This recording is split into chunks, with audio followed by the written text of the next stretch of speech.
Maşallah bu mısır güzel. Yani mısır koçlarını şu.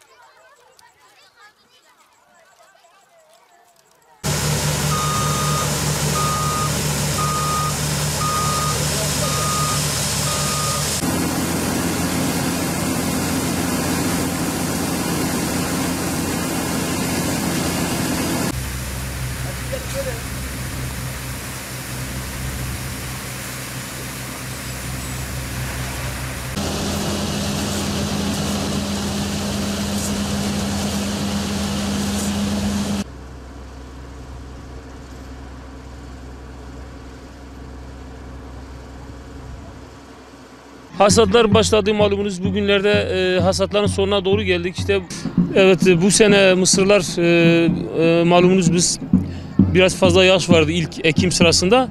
Biz rekoltede bir şeyimiz vardı. Hani rekolteyi beklediğimiz seviyeye gelmeyecek diye bir endişemiz vardı.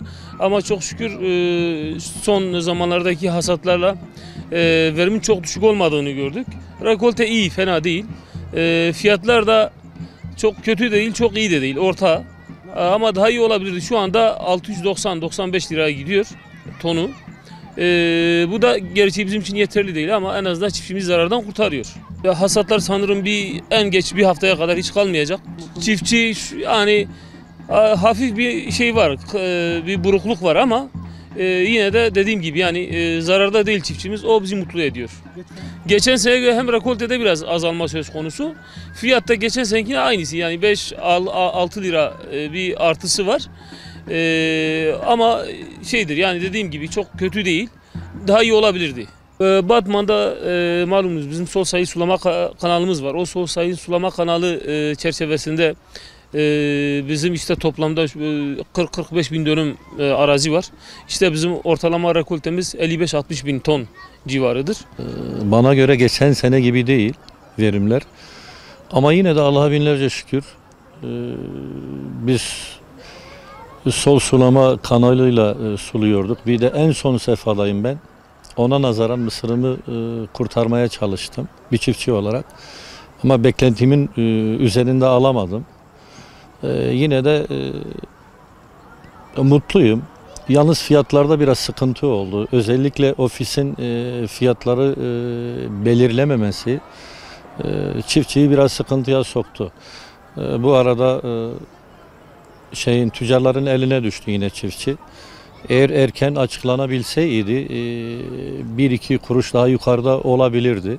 Ya geçen seneye göre hasat tabii ki biraz evvel Ebu Bekir Bey'in deyimiyle de aşırı yağıştan dolayı biraz düşüklük oldu ilk sıralarda. Çünkü çimlenme de geç oldu.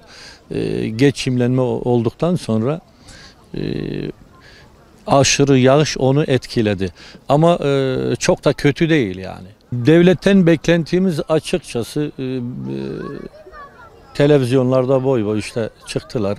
İşte mozota destek vereceğiz. İşte çiftçiye %50 mozot desteği vereceğiz. Maalesef o lafta kaldı. O bir türlü gerçekleşmedi. İşte gübrede de o sıkıntı var.